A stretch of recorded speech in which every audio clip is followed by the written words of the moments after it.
Cool. Welcome to Van Buren, guys. We got a special guest, Dalton Bauder, here, live in the studio, on the pod. Welcome, Dalton. Hey, guys. Thanks for having me. Howdy, man. Here we are. Yeah, you were just talking about, if you want to just rip into it and not break your thought, you were just talking about the Cave Paint album that you're working on right now. Yeah, it's freaking exciting. Some people might know you from that. Yeah, I'm really excited about it. It's an interesting one. So this record was written pretty much exclusively by Travis, the parts, during the quarantine, and we would be on the phone a lot, sending ideas back and forth, voice memos and stuff like that. But this album's been written for almost 3 years now. Damn. Which is crazy because we're just like struggling with different, the pandemic wrecked everyone's day as far as live performance goes. And Travis had a kid, so that's, another thing that happened that, a lot of this just life stuff happened. So we've been kind of sitting on it. We got a new guitar player. His name's Noah Althoff. I don't know if you guys know him or not. Young guy, super talented. That's awesome. And Trevor Kiskadden is on drums, another fantastic, talented musician. So it's done now. We are going to do a really cool release on, I guess this is the first time I'm saying it anywhere. Nice. On June 9th, we're going to be at Zotropolis. Sick. Awesome. We have a beer release that's going to be coming with it from Rotunda. A beer release? Yeah, there's going to be a beer along with our record with our art. That's exciting stuff. So this is like the first I'm mentioning it anywhere. Hell yeah. But yeah, so the album is called Before Then Now, and kind of what I was saying right before we pressed record is basically we don't have song titles, right? It's been written for a long time, but we never named it track by track. So we know them as like 1, 2, 3, 4, 5, but that's not even an accurate way because it's not like the actual order of the songs. Yeah. So we have that would almost be funny if it's like 1, 3. Right, 2, I know. It's like 4. That crossed my mind too. There's some things we've been toying with. The album's going to be called Before Then Now. It's a very reflective album. There's some major positive sounds. There's also some like super minor, dark, weird, fuzzy stuff going on. It's a very dynamic record. You guys instrumental, right? Yeah. So there's not going to be vocals as normal, which is, I guess it's just a matter of circumstance. It's kind of, we never really took the time to look for anyone or do it. So it kind of stands on its own, though. It's not like it feels like it's missing it. When I've heard. I appreciate that. Yeah, it's also the kind of thing where some of the earlier songs that we've already released were with the intention of having vocals, right. And so they're written in kind of like almost a pop format. Yeah. And now we're just sort of messing with looping stuff. I mean, Travis has always been on that kind of Minus the Bear style. Yeah. Take a loop and then we'll double time Alex it. Loves those guys. Yeah, they're a great band. I mean, Minus the Bear. Minus the Bear. Yeah, dude. fantastic band. Are you a fan of Botch? You like Botch? Do you know about them? Mm-mm. So Botch is the same, most of the same guys, but it's like a hardcore band. It's fucking awesome. Interesting. It's awesome. It's like I think I might be wrong, but I think Botch actually happened before Minus the Bear. Gotcha. And they're just is the OG spastic fucking just glass jaw-y kind of, I don't know, heavy riffs. Yeah. Is the OG drummer from Minus the Bear in it? I wish I knew, but I'm kind of stupid and I don't remember details like that. Oh no, that's. I think so though. I feel like Alex is always learning about bands on this podcast. He's like, what? Let me just check that out. Yeah. No, I will definitely be checking out Botch. But what about you guys? I mean, you guys are still ripping some stuff. I know you've been doing solo things. I guess there was a live record, right, that came out recently. Well, we did. We were gonna do that. Actually, we did have you make artwork for that, didn't we? Right. We never ended up releasing that just because of the speed of things. I think what happened is we were gonna release it at the Spyglass show, which got canceled. Yeah. So it's just kind of it just is there. I'm sure it'll get harvested at some point. That would be a cool Patreon thing, actually, too. Well, see, that's something that's something that we are new to, right? Sitting on material. Yeah. This is a new situation. That's a really good place to be, I think, when you have kind of a catalog, maybe shop it out. We might be looking for labels. We might just continue to release independently. I'm surprised we're even still a band sometimes. You know what I mean? Just because of all the things that have gone on in the last several years. Is so huge. I think you make it work however you can work. Like, you know, if someone's got a kid, so some people live in different towns, whatever it is. Yeah. Like, you make it work however you make it work. And that's the beauty of like making records is like you can make records and spend the time to do it. And even if like you don't tour it, like you still made that record and it's still gonna last forever. That's another interesting thing. So we're trying to, because we're an instrumental band, because we're a post-rock band, and because I have a lot of experience online trying to market things, we're trying to aim, I think, in a different direction where we can try to monetize just like online instead of relying on tour. Because things are different now, you know what I mean? Like it used to be you write a record, you go on tour, you buy the merch, you try and, you know, you push it, maybe you get picked up. Now it's like you gotta tease people online, you gotta drop the video at like a certain fucking time. You know, I don't know, it's strange, but it's still fun. It's a lot of fun, and if it's not fun, we wouldn't do it, you know? So I think that's kind of what it comes down to. It's just like, it's a lot of fun to create this stuff. Noah, again, is a fantastic guitar player. So the stuff that he's working with, as far as like some more like solo kind of leads, you know, which aren't necessarily, we kind of fit in that weirdly like Midwest, like emo riff stuff where it's not, you don't really need a guitar lead, but we're getting a little more droney, a little more, I don't know, spacious, I guess. I'm trying to convince Trav to let me smash the fuzz a little more often. You know what I mean? So that's awesome. That's where new stuff will come in. But yeah, we also have a gig coming up in April with April 8th at ESO Arts. We're going to be playing with Narrow Arrow, and also, see, I'm so stupid, I don't even remember, but Ben Roth has a new project. I forget the name of the band. I feel like a jerk, but they are really, really cool. He showed me a track when we were hanging out at the studio. It's like the first song is like 13 minutes long. Nice. It's awesome. That's super So, yeah, that'll be a fun show. Where's that at?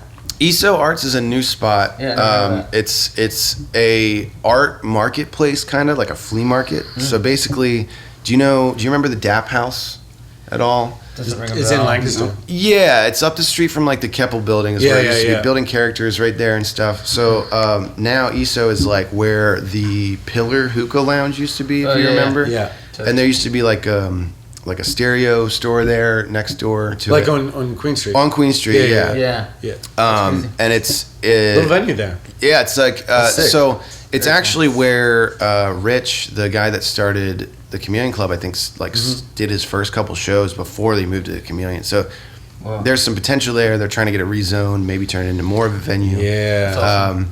As far as I know, it's going to be the first show there. That's like a live band at least. They've done like DJ stuff like that. It's really cool. But it's like it's really cool. If you have a chance to check it out, it's very cool. I have my merch up there. So I have a rack now that has like my hoodie designs and t-shirts and stuff. That's cool. And then there's a lot of other really talented creators and artists and designers. You know. It's a really, really cool spot. That'd be cool if like the bands who played there like left their shirts there for the. I mean, right? You know? Yeah. I'd have it be like. I think that it's basically the product of the lack of that type of marketplace. My buddy Silv, Andrew Silvis, did the West End Market across from Brendy's. He did an event there that really did really well. I think that was at the end of the summer last year. And so I think that's where it all kind of got started. But it's really cool to see stuff like that. It kind of reminds me of like Rhyme and Reason, you know what I mean? I was you remember like that? Yeah. And like they had the racks that you could like pull them up and then, you know, they would like lower it down or pull it up. And that was where we met. That wasn't it? Yeah. Right? I was thinking of it before you came. Yeah, there's a picture. There's a picture on Facebook of like you, me, and Winton, and we're all dressed like a bunch of goofballs out of like a high school theater kid dressing room, basically. Like, you know what I mean? We're just wearing all this weird shit. Yeah, that was a good day. That was that the night? That was the Changing Light, right? Yeah, Changing Light and who else played that show? There? I think. I think it was the three of us. Yeah. Right. Well, Yeah. what's With funny us. is, so the Changing Light was like the first band that we had played around here a lot, Yeah. and that's how we met you guys when you were Seeds. Yep. But we also did a gig with the Districts at the Seed. Yeah. The Seed. Which was that like vegan Yeah. co-op Oh, spot. The Played checkered like twice. rainbow Yeah. checkered floor. Way ahead of its time. Awesome Yeah. Rubens. So Awesome true. Rubens. Yeah, their food was banging. They had the co-op thing down. It was really cool. So true. And I remember there was a big show that I booked that was us and Stonewall and the Districts headlined, and that was a great show.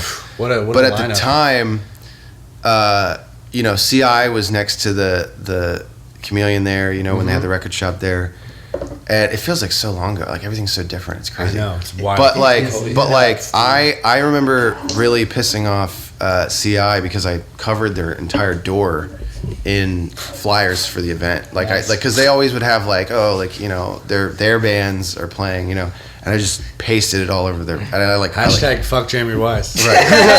So, it's good. Sorry, we don't. And I know, right? I don't want to get too political, right? I'll do a little bit. But the funny thing is like that show. I think there was like an older dude that showed up that was a fan of the Districts, and he filmed the whole thing on a fucking camcorder. It's on Nice. YouTube. Oh, It's that's dope. crazy. Oh damn. And that's another thing I miss, man. Like shitty YouTube videos of live shows. You know what I mean? Oh yeah.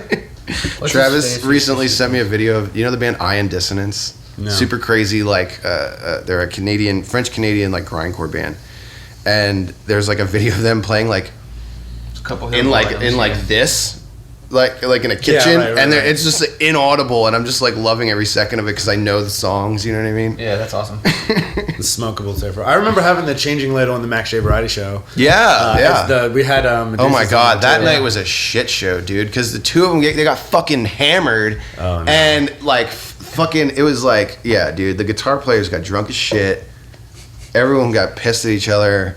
You were in Marathon too, right? No, No. Travis had Right, played right. in Marathon for a bit. I don't know if he was at that time, but that was also right. This is that same time. That was when they were. What was the name of that album? They had that. Was it their self-titled? A really great album. Yeah, I forget what that album was called, but that was a good time. I remember that was out, and then you guys. My Yeah, that's memory's right. shit. Changing Light was new Feel then. that. It was a good time. But then after that, Faulkner and I started Navigator, and then that was right. a lot of the same members. Unfortunately, there was a lot of falling out with the Changing Light. I think we were young and really ambitious, and we tried to record an album, and we never even got an album out. It was unfortunate. So those songs, there's one EP, right, that's sounds like ass that we recorded in our Philly bedroom.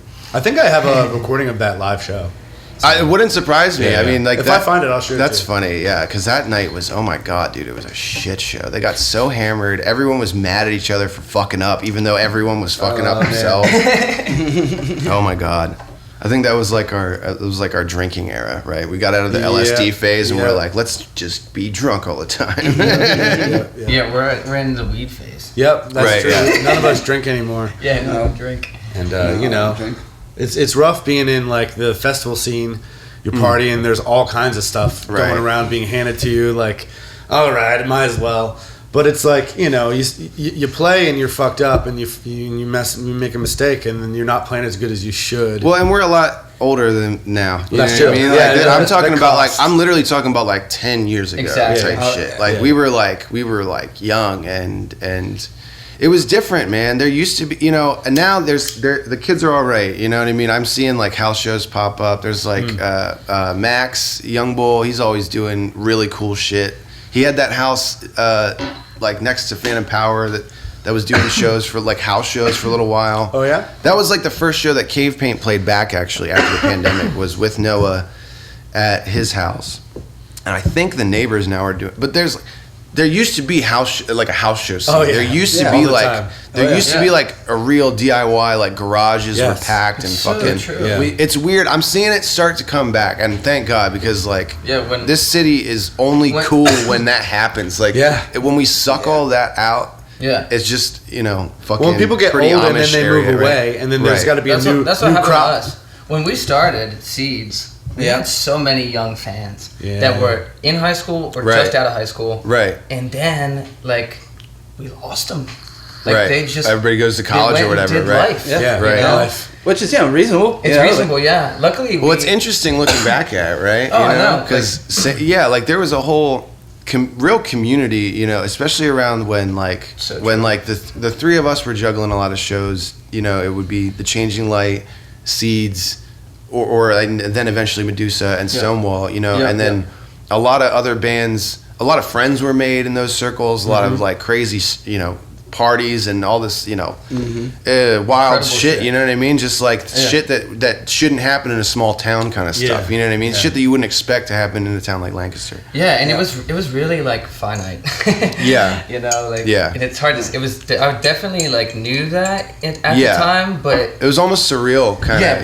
It still I agree. hits you, like, It's like the Chameleon Club in general. Thinking about that place, like, one hand, like how the city took it for granted, and the other hand, how they utterly fucked themselves over in every way possible by being the worst humans. Well, I mean, you have a pretty I mean, shit, you were like paying rent, you know what I mean? For well, and I worked there. You were very involved. And then I had my studio there, and then I had the arcade there. Yeah, that's what I mean. Like, the arcade was a pretty significant collaboration, right? They swore it was a horrible idea, they would never work, and then 2 weeks after we closed, they Decades opened. Right. So obviously, they weren't so right about that. But you're young, you want to get involved, you want to do something. You're like, trust the devil, Right. And promises were made, contracts were not signed, and But it was a fun year of my life, and that was like right around the time I quit Apple. Because I hated like the corporate working for the corporate man. They're like, no, you can stay at home and get paid $25 an hour, but you just can't ever have a Christmas or a Halloween trick or treat with your kids. Right. It's like, huh? And I'm like, no, can't do it. Can't do it. Fuck it. It's cool. There's like a lot of new. I'm just seeing a lot of new energy. Like, ESO really like brightened my eyes as soon as I saw what was going on there. It's a really cool thing. Like, it's not technically a venue right now, but my understanding is they're trying to work with their landlord and the city to get it rezoned to do construction. They're on a 5-year lease, so they're going to be there for a while. And so if they have the opportunity to add that space in where it's like legal with the city, they're not going to be bugging neighbors with, like, you know what I mean? It's they're the Keppel buildings right next door, so might be a little difficult to make it all agreeable. Smaller ones first, improve the back. Like, our show's going to end at 10, right? Out of respect for the neighbors, you know what I mean? It's a Friday night, but it's still like, I don't want to push it, you know what I mean? If this is going to be the first gig, like, I don't want the neighbors to be like, what the hell is this garbage, you know what I mean? But too, and if, like, people got kids around there, I mean, 10 is a pretty reasonable time for most kids to be asleep, you know what I mean? Right. But, like, 11, 12 o'clock, I mean, most children shouldn't be up. They should be sleeping. Well, it's also, and all ages accessibility is a big deal. You know what I mean? Because like you said, like that was one of the biggest benefits when we were younger. There were places that weren't just like drinking centric, and that weren't that were actually music centric. That you didn't have. You could be 18 and or 17. I was sneaking into the back of the communion club before I fucking had my driver's license. You know what I mean? Like that place. You're right. People did. I took it for granted. You know what I mean? Like, dude, the first show I saw was a Social Oddity show at, what was the place before Roberitos? Senorita Burrito. Yeah. Like, that's funny. There were shows there. Oh, those shows, they were crazy. Yeah, man. That was like what the fuck is up, Denny's type energy. Yeah. That was really that. But that's because there was so much of it. At least that's how it makes me feel. No, it's true. Well, it was also there was so many bands. But there was also a prevalence of punk metal of like, that was like the peak of Lancaster metalcore, which really shook the world. So for real. True, yeah. August Burns Red changed the game, like absolutely. Those guys, they'll probably forever be the biggest band from Lancaster. They solidified that probably fucking 10 years ago. Yeah, they won a Grammy. They're from like Lidditz. In my my last year at Mannheim Central, I saw Matt Greiner at the talent show play La Villa Strangiato. I love it. Dude, such nice guys. I've done sound for those guys. When I was a kid, I went to church with his sister, you know what I mean, type of shit. there was like, I don't know. See, that's the other thing. That was such a fucking weird time, man, because this place is a very conservative area, right? It is. And there was a lot of like these like youth group type events that were kind of secularized, and it was just this weird petri dish of like, what the fuck is going on? Like, people were listening to emo and metal, but they would be at church, and like, you've got teenagers like hooking up with each other at fucking youth group night type shit, you know what I mean? The first time they're smoking weed is like with a buddy they met at church, you know what I mean? Oh yeah. That was like normal. That was like normal around here. So I feel like that time for us culturally was really special. There's not a lot of, there was whatever these weird elements that were coming into play worked in that way. Well, there's on the end of the punk rock thing, because like Lancaster in like the 90s. Lancaster's a punk city, man. In the 90s, it had such a punk vibe. Like there was like, as much as that like DUI like metalcore scene was, it was just punk. The DUI metal scene. It was, you know what I'm saying? Oh no, not DUI. Yeah, you know what I'm saying? That was me working those shows. Right. Because Brad and Evan, the sound guys, flirted with plenty of those. Do you guys drink whiskey? Speaking of DUIs, we're drinking whiskey. Yo, that's a funny segue. So we got a fucking story. It wasn't a DUI. It was like a weed oriented driving story. Yeah. But this shit is so funny.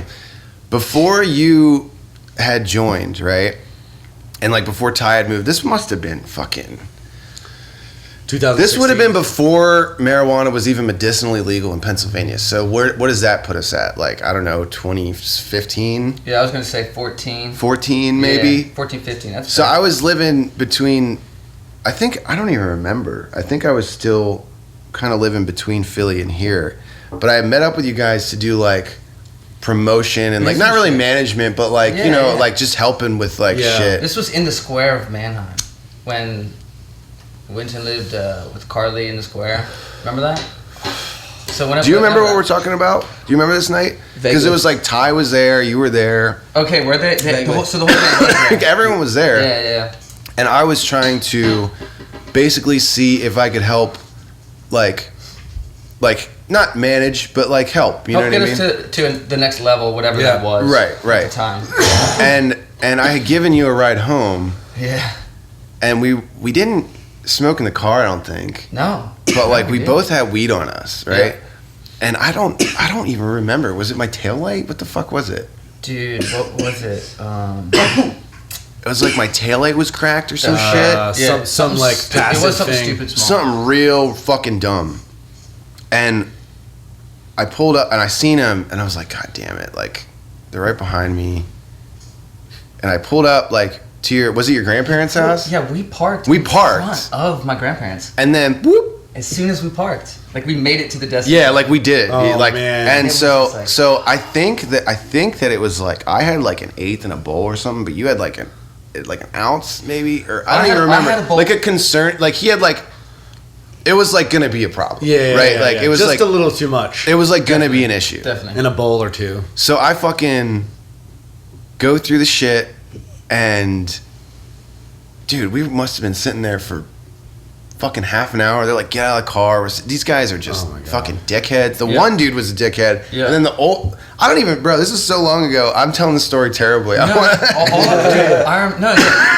it all right. I remember though when we did get pulled over, you had the jar. Yeah. It was like, I think it was under your seat. Dude, it was like I kicked it. It was somewhere. No, dude, you fucking took it and you put it in the. That's right. I was seat. acting like I got paperwork. Yeah, and you put it in that little like thing that you drop it in. Yeah. They fucking saw that popping out. Absolutely, yeah. They saw it popping out and like immediately saw it, like with the flashlight. Yeah. And grabbed it and we're like.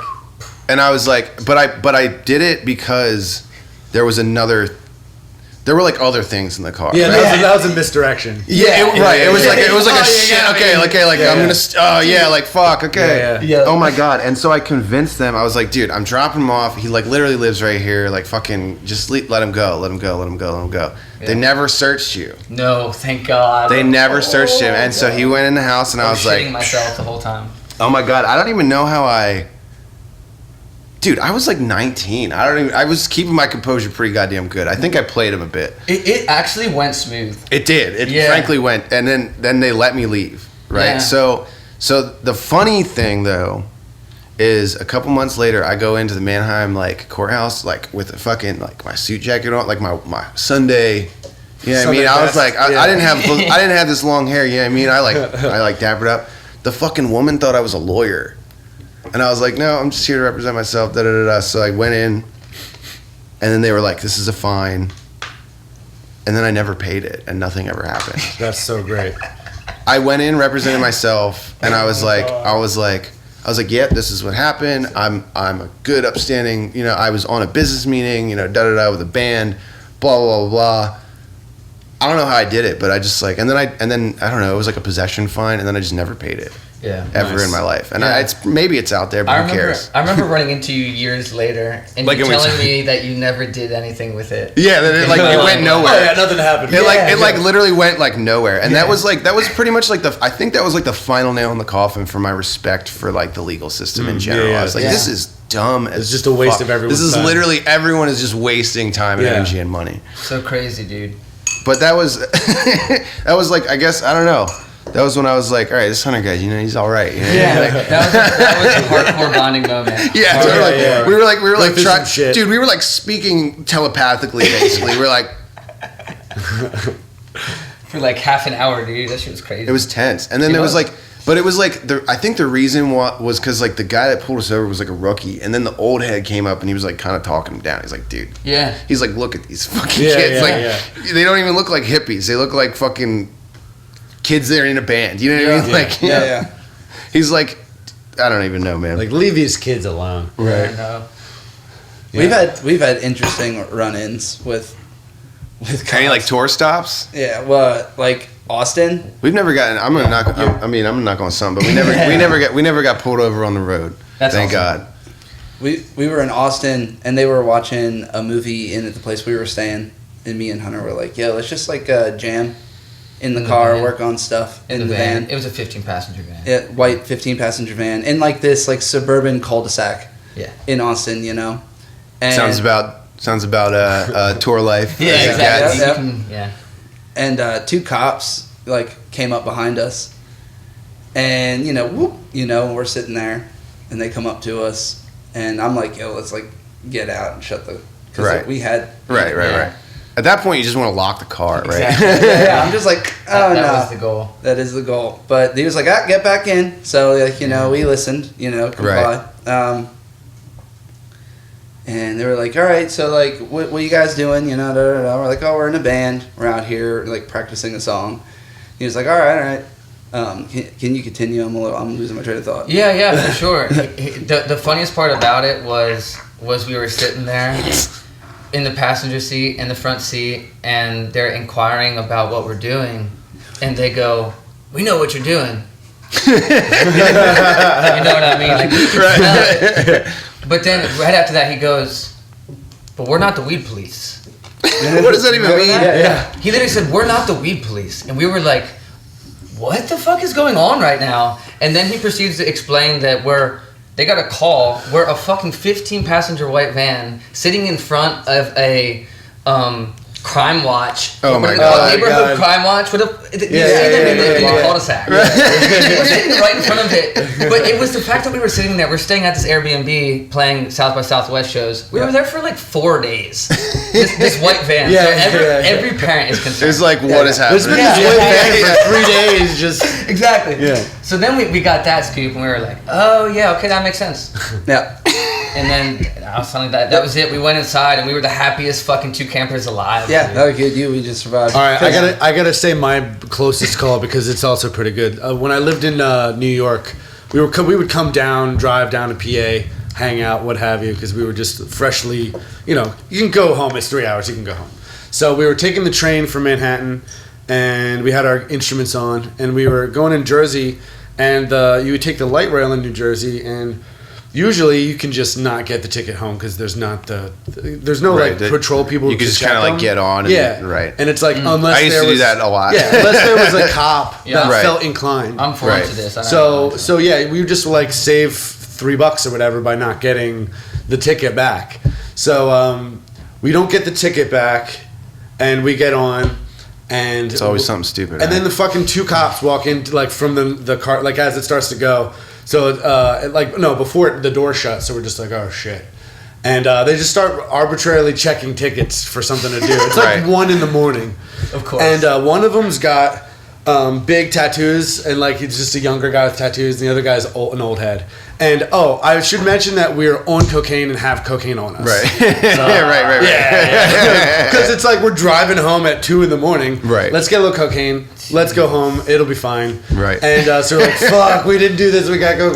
So the guy comes up. He starts grilling us. Our licenses are PA licenses. So it's like, what are you doing? Right. It's like, well, we were recording. We got our instruments. We just kind of like, well, I didn't know that. Officer white guy'd our way out of it. Right. And the tattoo guy came up, me and my buddy, I won't say his name because of the cocaine thing, but we both have tattoos and had our instruments. And the guy was like mentioning his tattoos and stuff. He's like, all right, well, go get your ticket. You got like 5 minutes till the train goes. Just go get. We were like, we didn't know we had to do it. We thought we bought one. It was a round trip ticket, whatever. Mm-hmm. But yeah, my heart was racing so hard. Saved and my then tats. cut to an hour later. We're like, woohoo! Yeah, exactly. Driving back home, and it was all gravy. But fuck. Yeah. I mean, I feel like one of the most interesting the tour stories that I have. I'm gonna say toy stories. Yeah. I watched too much Trailer Park Boys, dude. I think it fried my brain a little bit. Rickyisms. We played Oh some my games god, I with do them. it all the time. But like, so here's one. The first day that Trevor went on tour with us, our first stop was in Connecticut at a studio venue. It was really nice. It was like a nice open like main room. We played the show. It went great. I got a little drunk, and I should say before we got started, we went into a bar that was like down the street, and they were doing karaoke. So I was like, guys, if you can't find me later, I'll probably be here singing karaoke. So we play the show, blah blah blah. I got just I don't know, just one too many beers, I guess, and I fell asleep on the couch in the control room of the venue. My phone dies. Oh yeah. During this. Starts to snowball. So at this point, it's maybe 10:30, 11. The guys are out. I'm asleep. They try calling me. Can't get hold of me. They go to the bar. Yeah, they figure you're there. They're like, okay, this is what we'll do. So they're drinking. I'm sleeping. I wake up. I'm like, fuck. No one checked the control room. The entire venue is shut down. All the doors are locked and the lights are out. And I was like, fuck me. So I found a phone charger, turned my shit on. I go to the bathroom, and then when I opened the door, it like set the alarm off. So I call Travis, and there's like an alarm. He has this like on a voice memo on his phone. I call them, great. Or Trevor does, I think. Trevor recorded it. I call them. There's an alarm going off. I'm taking a shit, and I'm like, God, and I'm so disoriented and tired and like kind of drunk, and I'm like, guys, so like something's like I don't know what to do. And like at this point, I think it was like after the bar had closed. So their little side story is that during that time they got like met this buddy at the bar and then ended up at his house, and then his girl, this woman came home and was like, what the fuck are you doing here? And it turns out that he invited them to like the place that him and his ex like were living at, but like they were broken up, and like it was this whole fucking thing. And so like they leave, and so that just happened to them, and I'm calling them telling them like, what's up? Wow, that's first day of tour. That's a night, dude. First day of tour. Yeah, that's a night. And so I get out, and like the fucking I don't know what to do because I didn't want to like leave the building, but then like I did, and then I was like, okay, I'm just gonna like let this be what it is. So the cops are like driving around, bro, and they like turn their lights on, like see our van, and they just kept going. They didn't even talk to us, and I was like, wow. What is happening? Bizarre. We ended up, and then it got cold, and then I started the van, and Travis was falling asleep behind it, and he wakes up and he's like, "You guys are gonna fucking kill me!" Like, he's like inhaling fumes. When did you to change the pace here, just to make sure we touch on it? But when did you start like really getting into the graphic design and the meme side of things? Because okay. you're a musician, yeah, but you're also like kind of this cutting edge like meme artist. I don't know what well, you would call I it. appreciate that. But I guess. like I've seen like the stuff you've done like on like all over the place. So it's pretty wild. You're It's like fun. a viral person. Yeah, you were a viral person in that sense for sure. It's interesting because I figured out how to do that without putting like me attached to Yeah, it. exactly. Yeah. Which is, I think that's like part of what makes it work. I think I don't know. I'm not that good at stand up, right? But I'm good at like it's being funny. Yeah. Like So I mean, I deal with a lot of things through humor. You know what I mean? A lot of COVID, for example. A lot of dark shit happened this year. I make a lot of fucked up jokes about COVID. You know what I mean? Like, is it dark? Yeah, but like sometimes you gotta like get it out a little bit. You know what I mean? About those things too. Yeah. I don't know. So like even when it comes to like, and we also we live in a time where there's tons of fucking edgelord opinions about shit that like you got to shut people down somehow. You know what I mean? And like so there's this subversive nature I think to pretty much everything I do. But it really all started when I was in high school. I actually would do like I was trying to do designs for like bands for like their MySpace layouts and shit. Nice. And a lot of times it would pay basically nothing, but I would like make some stuff in Photoshop. Actually, do you remember the band Carousel Kings? Oh yeah. Yeah. Mm-hmm. So Andrew Zell from that band, like I used to message. He's a fantastic graphic designer, very talented guy. When we were really young, I would reach out to him and just ask him like tricks on like editing and shit. Yeah. And and then we would stuff like that. There's some other cats that I met online, right? Even being from this area, like meeting people online was kind of like how you did shit, right? Mm-hmm. So like that's kind of how it started. Like I grew up with the internet being a part of reaching out to people in the first place, right? But this is like old school, like MySpace pure volume bullshit, right? So as Facebook, like Microsoft Paint shit, right? As Facebook developed, you know what I mean? I think it's like it's honestly just a garbage platform. But like, I exploited the fact that like I was convinced that like anything with a fucking corporate logo on it would just send. And I was proven correct. Yes. Yeah. And so like what I would do is like, make a lot of that's like fast forwarding. I skipped a lot of shit. But basically there's just like that's where it started, right? Like me being young and being into doing things on Photoshop. Yeah. Trying to edit stuff, and then in a serious way, right? But then it was difficult to get work taking myself seriously or marketing myself seriously. So when I started doing things that are edits that are fun shit that I want to do, I guess it just became a discipline thing of like every day I'm going to make something, even if it's like kind of shitty. Right. And like I'm going to throw it out there on some anonymous bullshit page that I make because this platform sucks and I can just like shit out, ideas like left and right. Yeah. That's great. So essentially it's like, that's kind of like, that's snowballed. When you did like the cave paint shirts and stuff. Yeah, I've done the art for pretty much. It's really because of music that I got into design because I was doing the art for Changing Light stuff. I would do flyers then when I was working with Animal House things. You've done flyers for us. I would do local flyers. I would just try to. So that's really the heart of like the root of it. But then as I got older and used the internet in different ways to network with different groups of people, I kind of fell ass backwards into this, like, people refer to it as like weird Facebook, right? And it's like creators that like exploit. It's basically like the equivalent of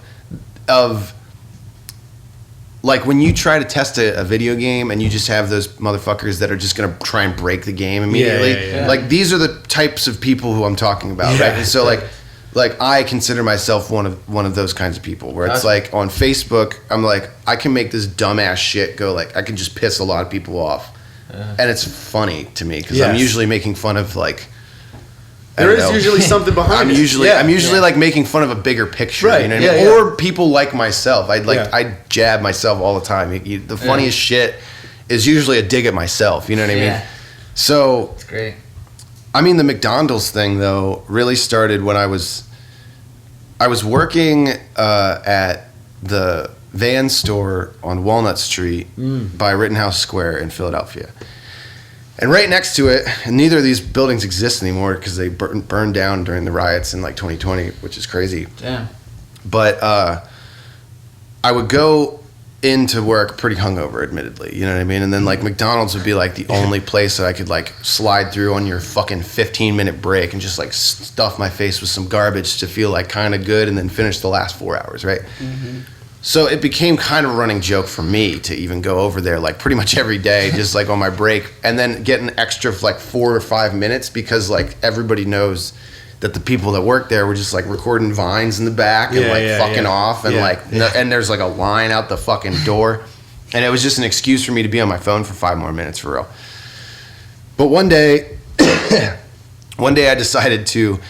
I was just really stoned, and I was living in South Philly at the time with a couple of guys that it was an era. It was an era. It was like a lot of things packed into like a 9-month period. You know what I mean? Like it felt like a year, but it like wasn't even a year. Yeah, had a few of those. Yeah. So high density, right? Like the high density life situation. Yeah. So that's a good band name.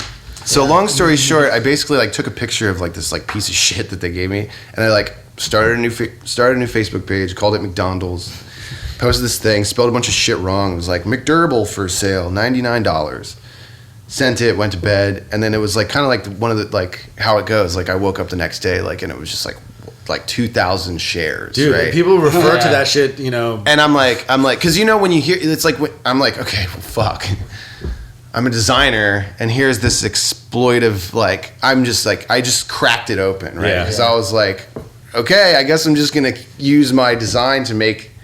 You know, and I've gotten better at graphic design because of that. Because then it's like, you make it. All right, McDonald's is the most brainless branding of all time. Yeah. They just use the colors and a simple font, and they like the corporate history of McDonald's is like weird. It's like we're the target audience their entire existence, right? It's like they did the Happy Meal thing. Yes. And then in like 2008, like Obama came around, and they were like, we're a coffee shop now because we're classy Americans or whatever. And now it's like I don't even know what's happening. It like literally looks like it's depressing. It like looks. It's like they're trying to be a Starbucks almost, but it's like weird. I don't know. Anyway. Yeah.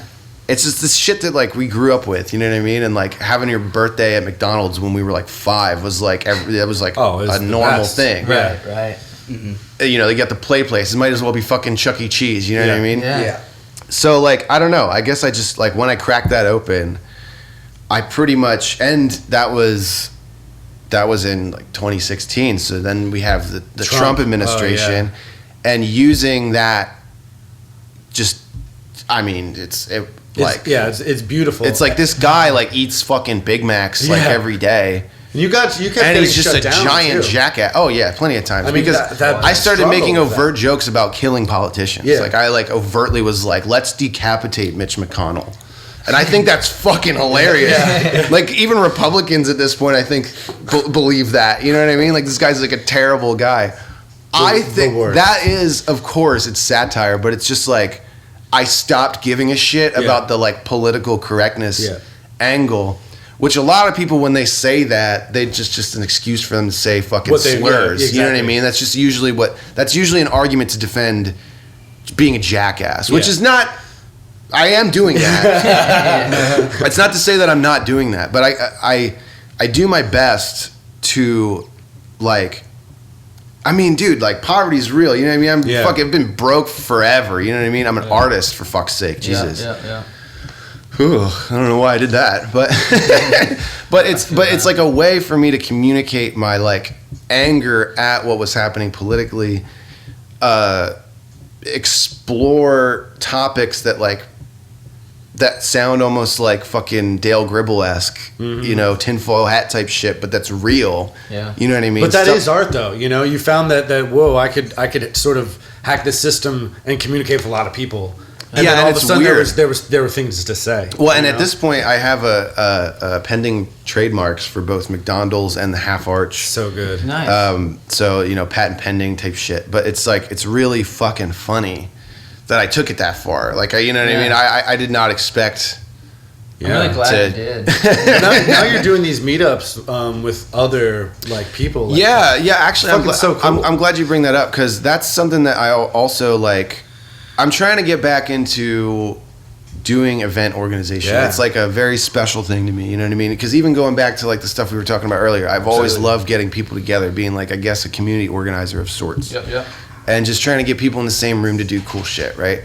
Yep. You know, like I do like a synth night that pops up every once in a while that's like similar. But I did a meme show called Touching Grass. Yeah, man. With a friend of mine, Joelle. She's Namaste at Home Dad on Instagram. Super fucking funny. She also does like drug recovery memes, and like we had Narcan like show up, and it was sponsored by Soylent. Just like saying all these things out loud is cool. like the most bizarre thing. Like, cause like, so it was a projection mapping experiment where I had everybody like send in their work, like 10 or 15 that they did that they wanted. And then it basically just like cycled through them. Right. Like there was one video, but it was like staggered, 5 or 10 minutes at every screen. So you pretty much have it's like a carousel, like right? an art gallery with like the internet.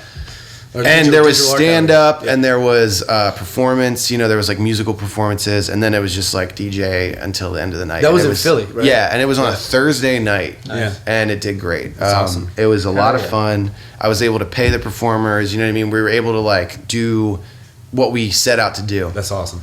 And so, actually, there was an article about it in Gizmodo, which is crazy. So they interviewed Joelle, but it was not just about our event. It was like kind of covering the topic of like the fact that these things are like new and that they're going on. So do you guys know like Depths of Wikipedia? Like that's another really funny page where it's just like weird screenshots from Wikipedia. They have like 1 million followers. That sounds pretty cool. They do stuff that's, or like, do you know that Everything is Terrible stuff? Yeah. Like they did like a tour. They would take like old Christian 90s like VHS propaganda and just like edit it to be like the Vic B kind of thing, where it's like this Adult Swim vibe where it's just awesome. creeping you out. You know what I mean? Vic B's awesome. Yeah, like I love his work. And Room so Chakalaka. these are like kind of like in this, it's weird now that like we live, I mean, look at these like Mischief boots, right? These like Big Red, the Astro Boys. It's so weird. I think some of it has to do with AI, where like things are developing in a way where we can almost like, these worlds are blending.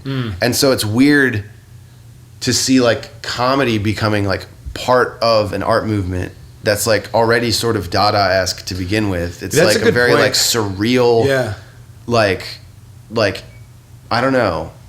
And it's definitely, I think it's also sort of like a post product of like our generation, like we were talking about earlier with like DIY things and like going out and partying and like meeting people, and the way that the world worked then versus now, unfortunately does make a lot of sense. You know what I mean? You can see kind of these like patterns that lead us to this just like straight up fucking Wall-E level, like smack a fucking VR headset and give me my McDonald's and like I'm happy. You know what I mean? Yeah. But it's just like bizarre. So I don't know, that type of meetup and that type of like organization is something that I'm really trying to spend more time on. I'm hoping to do one in New York City and hopefully either Miami or Atlanta before the end of the year. And it's not just me, it's like the people. I'm just good at pulling people together, I guess, and getting them to talk. Yeah, it sounds like a perfect like marriage of all the things that you've been kind of laying out. Things like the passions in your life, Yeah, it's weird to get to a point where it's like when I look around and I see the people that like I would compare myself to, it's a lot of like really bizarre artists that are like working with huge brands, you know what I mean? And here I am just being a jackass on the internet with like maybe $400 in my bank account if I'm lucky, you know what I mean? So it's like I don't know, it's a strange thing, and I'm getting better at, I think, like taking more credit, because a lot of this stuff, the anonymity is kind of what sends it. Like I'm not gonna be the face of McDonald's because it takes away from the joke. You don't want to be Rondo McDonald. I am that, like, ironically, right? Yeah. You know what I mean? And that's like even my Facebook name, I know, right. Which is like, I'm just trying to toy with that kind of association. So because like, well, that's like what Vic Berger did, where like a lot of his stuff you didn't even put a face to it. And then he put a face to it, and then he started doing stuff with like Tim Heidecker and stuff. And Tim Heidecker fucking also, I went out in 2021 to a festival in Joshua Tree with my girlfriend to see the War on Drugs. Oh shit! And the band that played before them was Tim Heidecker's country band. Yeah, they're good. And holy Jesus, man, this is like, I was like, bro, we're like on a weirdly the same wave. Like he's singing like advertisements in an ironic and weird, dark, but just like it's happy. It's the perfect. And what makes it dark is that it's like happy but dripping in satire. It's just like fucking like because that's where he's coming from. Also, did you know he's from Philly? I think that just makes sense. I did not know that. He has a very like Philly sense of humor. Tim and Eric. Oh, okay, gotcha. Yeah. So Tim Heidecker has, I don't even know what he calls the band, but it's like a country band. It's like a pop country band, and he's just singing like, crazy. "Sponsor me, Amazon. I want," bullshit like that. Yeah. Like, and I'm like, oh my god, is this fucking like? That's awesome. It's like anti-art, but it's like, oh my god, No, it just makes me think of Bill Hicks, right? When he's talking about like people in marketing, it's like everyone has to put $1 on everything. So it's like there's this weird irony, but it's also like, where's the fucking line anymore? You know what I mean? That's kind of what you're saying. Like comedy, like you've basically taken the advertisement form and made it into like this like comedic art vessel. Right. That's like also, that makes it art because you're saying something with it. And it's just very weird that it's become that way over time. Well, I never thought that I would be as influential with it as I look around and I see, and that's also weird because I'm not trying to capitalize really on it. I'm not. Like, I would love to have a fucking functioning store. Shopify keeps like whack-a-moling my shit. Yeah. Which sucks. Like, if I could get a steady stream of income selling, I'm working on that too. I'm working on a new website. I bet you could. I'm working on it, and that's the kind of thing where when that was working over the pandemic, that was really good for me because I was actually making money and not spending it because we're at home. You know what I mean? It's like like that was like a great. Honestly, some of the best things that have happened in my like I guess artistic career happened because of the pandemic. A lot of more people were online watching what I was creating in the first place. So it does snowball and it gets bigger. Well, would you ever want to like use that stuff to like as a resume to like apply to like a real like bigwig corporate? I don't know. Advertising I think I'm job? just stubborn. I think I'm just. I feel you. I think I'm just really fucking stubborn. I dude. definitely feel you because I don't. I hate to admit it because it's not like I wouldn't, but it's like. I'm not seeking that, right? It'd be great if someone was like, "Hey, I think this would work," right? But I like Mountain Dew, maybe. No, yeah, right. I mean, they're crazy. It's weird because it really is like, where is the line, right? And I'm very proud of the fact that I fucking stand by what I say. You know what I mean? And I'm not just like. But that's almost like cutting edge advertisement tech, I know, but I hate that, right? I don't want to be a weapon of evil, right? I would feel a little bit like that, Yeah. And that's on me, right? You know what I mean? That's on me. You know what I mean? But like, eventually, I would like to be present in these bigger cities without fucking living out there. I love being a rural guy, right? I love that. Yeah. And this is like what's really funny, dude. Like I fucking look like I love rocking my fucking orange and camo and shit. And like, cause people don't always. You can look at me and think I'm just like a Trump voter for all I fucking care. You know what I mean? I don't give a shit what anyone thinks, right? Yeah. And if you know me, I feel like that's been the case for a very long time. But I try to stay positive even in my like pretty clear angst, right? I've always been a metalhead. I've always been attracted to that subversive, anti-establishment nature, right? It's like in my fucking bones. Like, you know what I mean? I grew up smacking my friends in the pit. You know what I mean? That's like what went down. Yeah. So like that's definitely like just part of who I am. But it's cool to try and like punk rockify McDonald's advertising, right? It's just like I never would have thought of I never thought I would be here, right? If it didn't work out the way that it did, it was just a weird fucking. But that you almost you were talking about it earlier though. You almost have to like we're a rock band doing a podcast right now. You know what I mean? Right, like, right. You kind of have to like think outside the bun on what do you want your career to be. So like the fact that you were able to like sort of see that it was working and like follow up on it. I mean, the fact is I was making money doing it, and so that's when I felt like okay. It's worth it, and it's not. It was always worth it for me artistically, right? But again, that's what I'm saying. I'm stubborn. Like that's why I do it. That's the Definitely. most Like, you know what I important mean? thing. Yeah. It is a good. But thing then when to I'm do like that. monetizing, then I'm like, oh well, I'm gonna pander to these people a little You bit. can You know find a what I way mean? to Like, monetize it in a way that is still true to your values. Like we do Right. a Patreon and we do this and There's also like, do you guys know about like Facebook's monetization now? Like you With can the like stars? monetize your page, and you can just get paid like an actual bonus now. Really? Yeah, it's. I didn't see I can that. send you a link, Send me a but link to like that, yeah. Stars is cool, but the same Yeah. like program, and they're doing this because they're failing, right? They're Yeah. doing this Yeah. because they just shit the bed for so fucking long Yeah. that they have to give us something to keep us around, right? Right. Yeah. And I've also noticed since the other day I like updated Instagram, and now if you go onto someone's profile and you click on their picture and you scroll, there's advertisements. Like this is the most garbage. What? Like that's fucking garbage. Look, let me show you right now. That's insane. Let me show you right now. like Look, are look. the individual people getting paid for that? No, Probably like not. I don't know. Yeah. I mean, fucking. All right, so let's go to Medusa's. Oh hell no. Oh, dude, it's dark. It's dark. All right, look. So I'm gonna fucking. Oh, I don't even follow you back. I'm a dick. That's funny. So look. All right, so I clicked on it, right? All right, that's you. Where is it? It's gonna be somewhere. Oh, There it is. Wow. Wow. Holy four shit. posts. Four It took 4 posts. posts, and then there's an advertisement. Get the fuck out. That's crazy. And that's on your profile. I'm on your Yeah, profile right yeah. now. That's It's fucked. ridiculous. What? It's the fucked. hell? It's the dumbest thing I've ever seen in my life. Like, who fucking thinks that's a good idea? Wow. Which one of you jackasses let that slide, right? Like, now, it's not even my real estate. It's not even my No. digital real estate. No, it's not. I don't even fucking, it's not, it doesn't matter anymore. Yeah, And that's that's so wild. fucking, that sucks. Because that was That like, does That's what's that's the main thing about it. it's like, oh, I'm gonna yeah, right. And that's the dude, bro. This evil entity keeps evolving, right? Like Yeah. I'm not ahead of it anymore. Yeah. I almost feel partially responsible for driving these.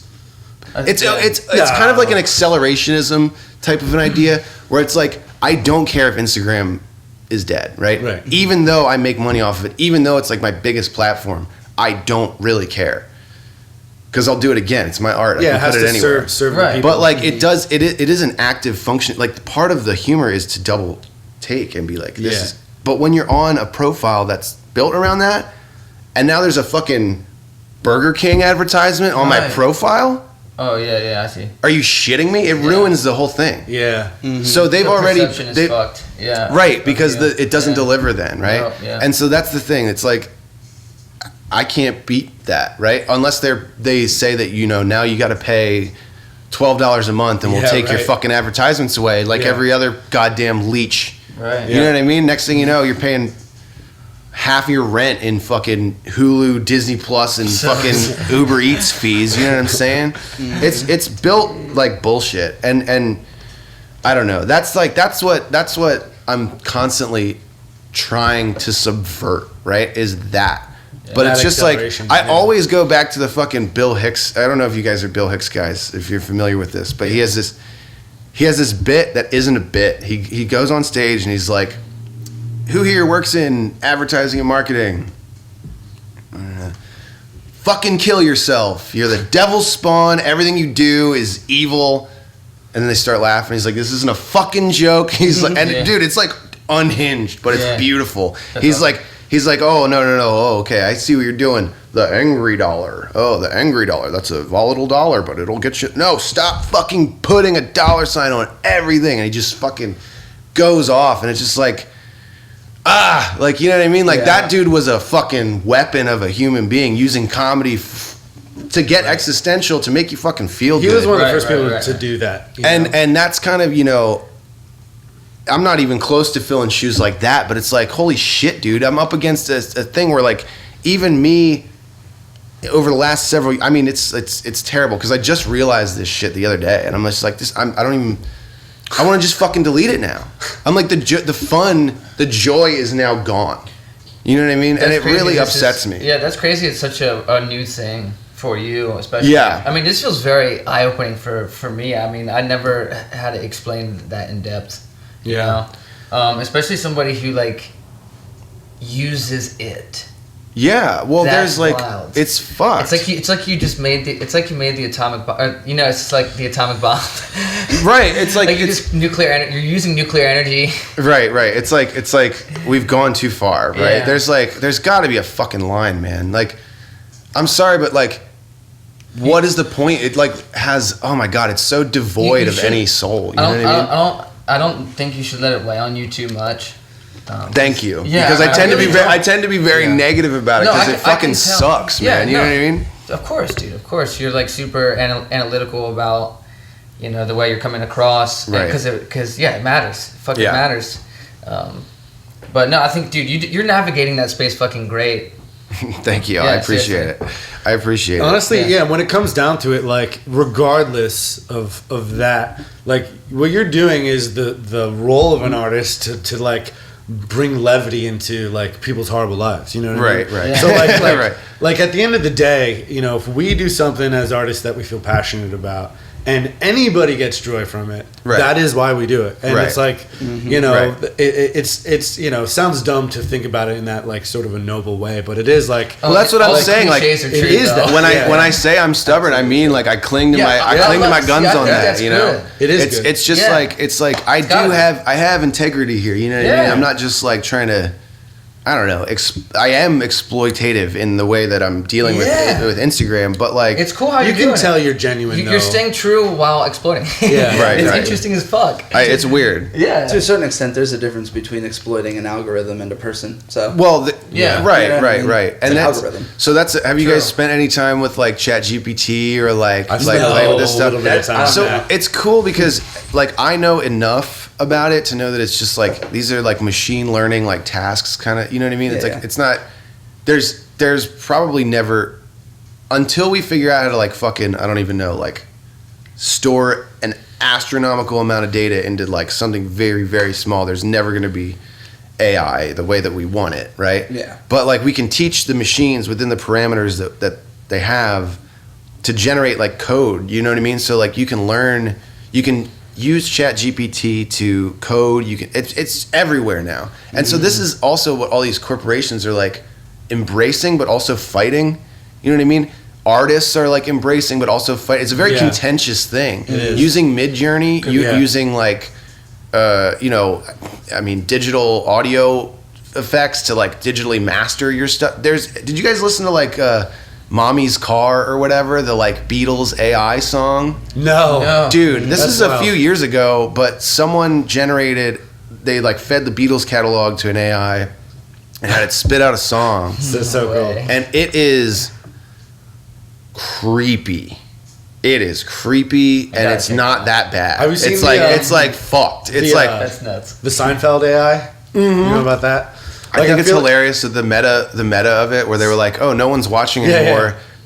I think it's hilarious, right? That's the other thing about this whack-a-mole shit, like in censorship issues, you know what I mean? But like, that's really meta that it's like, okay, well, the AI thinks watching comics behavior, like whatever it's being fed, okay, if I'm not funny anymore, I'm just going to be transphobic and it'll like... Did you work. Watch the thing? Dude, it's bizarre. It's just like, I would do this joke, but no one would laugh. Yeah, and dude, it's and like honestly, there's like this meta humor that I kind of do think is pretty funny about it. I mean, of course, like harmful language is harmful language, but you have to navigate the internet, which is full of the most vile, disgusting shit in the first place. Yeah. And so, like, how do you navigate that and like kind of turn these things on their heads and like. You don't give ammunition to people who are using it to, you know, bully marginalized people or like, you know what I mean? Like, but again, cyberbullying as a umbrella should be fucking fair game. Like, you should be able to fucking bully someone because they're being a dickhead. Like, you know, ideas should be questioned. Right. You know? It's just, but then as soon as you get into like the free speech thing, then it's just like 4chan or like an alt-right pipeline, you know what I mean? And it's just like, oh well, then here's an excuse for people to just continue to shit on. Yeah, free speech is only usually contested against, like the people who talk a lot about it are just talking, just like you said. A lot of times, they just want to. It's like an excuse to say bigotish things. And like I don't know, man. It's a strange and violent time, you know. And there's a lot of like weird shit with politics that I think just people don't. There's this misunderstanding of politics at this point. There's this misunderstanding of like theories and philosophies that like should be, you know, prevalent. You know, when we were talking about like sci-fi earlier, you know what I mean? And like when I read something like Dune, or even having your dad explain it, like there's like it's rooted in like philosophical truths, right? It's like I feel like we really have just gone off the fucking rails. There's no like, because of this weird corporate AI marketing demon that like exists right now, like, you know, I sound like fucking Alex Jones. They're demons. No, they're all gonna possess them, and they're gonna correct. You know, I swear to God, sometimes like your awareness of it is like giving me a strange feeling. Yeah. But like I said, it's eye opening because like you deal with it directly. Right. So like it's just so interesting. Like when you describe it as AI. It gives me a crazy feeling. Well, half the time, that's what it is. Half the time you don't know if you're discussing like with, like, am I talking to a customer support person? Fuck no, probably not. Yeah. No, you know, and if I am, it's a very untrained person that like is probably reading the handbook as they're responding or something. I don't know. It's just, it's the human touch is getting taken out of it. Yeah, man, and it's like now I want to get really. That's why I think it's exceptionally difficult to do that online anymore, and that's why I'm starting to evolve into like live shows and like performances that are based around digital content. And like I almost want to get into like augmented reality type shit where you pull out your phone and like something's like, you know, like talk to Ty about that. I was gonna say that's what Ty was saying. Oh, he's literally, I mean, NFTs, this type of shit. NFTs. See, and there's also, I mean, the crypto thing, I don't know. I know he was doing a lot of interesting things with NFTs, and I believe he's coming from a good place. Yeah. And but it's a very snake oil filled realm, and it's difficult to unless you. I mean, he knows what he's doing. He's in it though, yeah. Yeah, like he knows what he's doing. But he's talking about doing that, like having a meta-averse space where there's a show and people are displaying the digital art. And so what's interesting is like I want to. It sucks because like when I say a brand, right, that's not what I really want to do. I'm not trying to like create a like banner, but I also am. You almost have enough. To. Yeah. Yeah, just basically enough. Yeah. Joel and I when we talk about like what we're trying to get going, we want to incorporate a lot more of these things, but not with companies. Like if a company will sponsor us and give us money to just put their name on something, cool. But I'm not gonna want to work with. I'm not gonna want to sign anything. I'm not gonna want to work with someone that isn't a independent like creative artist or creative team. You know. Yeah. Yeah. And that's what I'm trying to go towards, because these are topics that you can get, you know. You can pack a lot of fucking punch into like a couple pixels, you know what I mean? You can see some shit that's very like, you know, if it's done well and we can explore these topics or introduce these topics without having to go down like the fucking rabbit hole all the time, you know what I mean? And people can address, through digital art, people are able to address their distaste for the way that even the mechanisms that they're using as artists. It's very the fact that they even call themselves meta is like a slap in the face. Yeah. It's like, this is insulting that you're gonna call you guys are fucking meta. Like I had that same thought too. We're being insulted, dude. We're being poured dog food and like told it's like fucking a sirloin and like and we're just fucking mopping it up, dude. Yeah. I hate it. The one that really got me, like I remember I flipped out about it for a while, was like, you get Hulu and you pay for it and you still have ads. There's like another package. Yeah, there's like an added the base package that you pay for that doesn't have ads. And dude, it's like are you fucking, I'm paying for you to just rob me. You fucking yeah. And you know, that's the thing. There's like you know, I like Bo Burnham a lot. He talks about, especially like his story is interesting because he's kind of been almost at that like teen star kind of thing. He had like a TV show when he was like 19 on MTV, and like his comedy is very, very centered around kind of what we're talking about, right? He deals with like subversion. Yeah, and like using comedy, dark comedy, to explore the rationalization behind the anger that we all feel, because a lot of us don't know how to rationalize that anger, right? That's another reason why I love metal, you know what I mean? It's just cathartic to just get the fucking shit. You know, speaking of that, Cattle Decapitation released an album in, I think it was like the end of November in 2019. The big single was called Bring Back the Plague. I thought that was fucking beautiful. Shit. And then like 2 months later, it's like, okay, all right. And I'm just like, asking you, show. I'm a big Cattle Decapitation fan, man. There's What's like the band name? Cattle Decapitation. They're all like, but dude, this is I don't. Oh, you don't? Oh, you would like that. Oh, dude, they're fucking you like awesome. Job for Cowboy and stuff like Yeah. that. It's like, yeah. dude, but then they also have these like hair metal choruses where they're like kind of doing the Iron Maiden thing. You know what I mean? Okay. Oh my god, it's fucking sick. They're check them awesome, out. and they're brutal. Anyway, their things, Cattle Decapitation, right? They're fucking vegan. You know what I mean? Like, it's like this is a way. You know, this like I've always. Even to bring it back to earlier, you know what I mean? I've grown up in this area around that energy, right? And this is a rural area, but like that was like Bush era. That was like fucking Desert Storm. This is like, what the fuck are we doing? Yeah. And we were young, but like old enough to know that this is just like fucked. But we're not on some hippie shit where we're gonna go protest. We're gonna just write metal albums about how fucking pissed we are. You know what I mean? And like, I'm happy that that's still kind of relevant.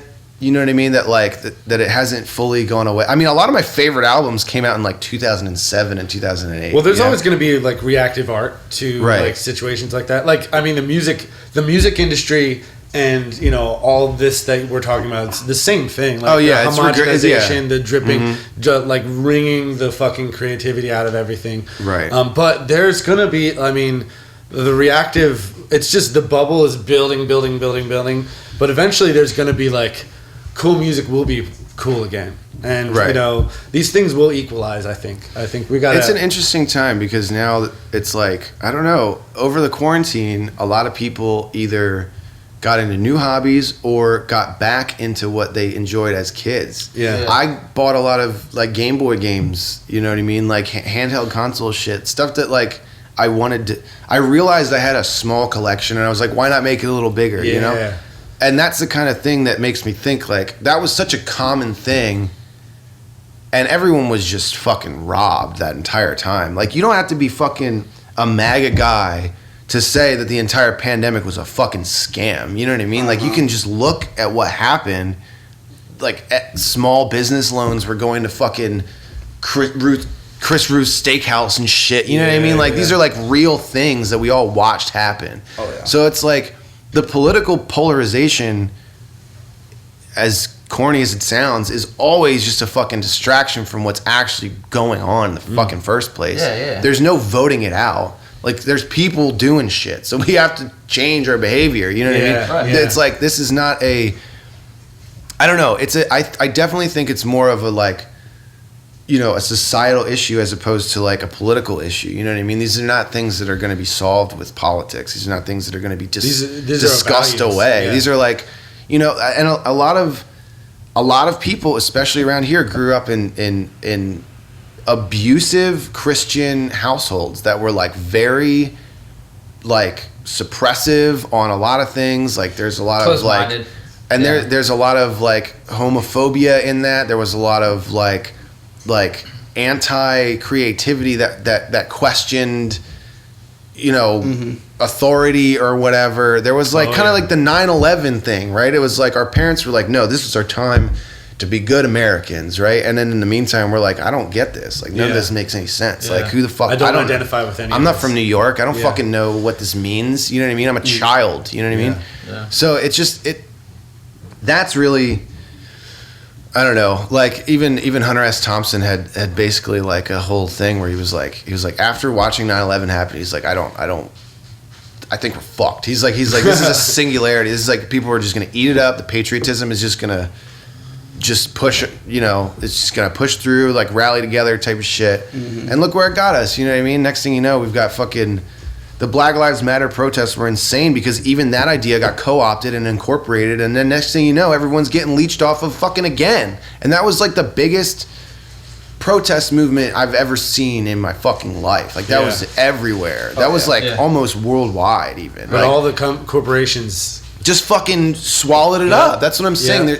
They're so fucking good at it, man. Yeah. Like you gotta really be diligent to even, I don't know, it's depressing to deal with, and there's a lot of really fucked up things that happen to people that create a lot of the art that I create too, because this darkness can like really eat some people up, you know what I mean? Like like there's a lot of people who would be, you know, I guess like meme lords or whatever you want to call it, like violent things have happened to, or that they've died violently, or that they've committed suicide, or traumatic, you know what I mean? And so it's, because it sucks, because it's like, when I get it, like it, thank God I'm not a depressed person, because I can like use this stuff to like, I turn it into anger, and anger becomes fuel, you know what I mean? Like a sure. fucking Shai Hulud type beat, you know what I mean? Like I'm gonna get through this shit somehow. But it's easy for me to understand that people can spend so much time and effort making a difference for some small thing to change on a platform, and everything that they work for fucking vanishes, and we don't really own any of our digital real estate. That's like what's fucked. That's why crypto is becoming a big thing. People want that. It's like what? Yeah, like it's definitely like a big. I'm for it, but it's also, it's a strange space to even think about building, right? Because it's like ownership of digital real estate has a lot of implications as well. So I don't know. Again, it's a big topic, but really what I like to do is get fucking high and make jokes about cheeseburgers and consumerism and diarrhea and like fucking jerking off in the McDonald's bathroom because like it's fucking hilarious, and like everybody's been in a weird situation where they're like, I don't know what's happening in that stall next to me, you know what I mean? Or maybe we've been that one weird guy in the stall that's like, I hope this guy is just gonna shut the fuck up. Well, it's fascinating, Dalton, it's been great talking to you. We're gonna wrap it up, but man, it was a great talk. Yeah, I agree. Cheers, guys. And definitely learned a lot. And man, keep doing what you do, because I fucking laugh every time I see your stuff. Thank you. Where can people buy your merch? So right now, ESO Arts is going to be where you're going to want to go. I'm working on building a website. There should be some stuff this summer that'll be a little more that I you know will have more control over. I'm trying to not get shut down for it's not even actual copyright issues. It's a lot of times you get that trademark. Yeah, exactly. Yeah. So there's a lot of things in the works, but right now ESO would be the best place, or talk to me directly, and you know if there's things that people want, I can make them, or you know do custom work too, or whatever. Right also, I'm broke. Hire me. Yeah. All right, it's been a pleasure. It's me shaking my digital tin cup, right?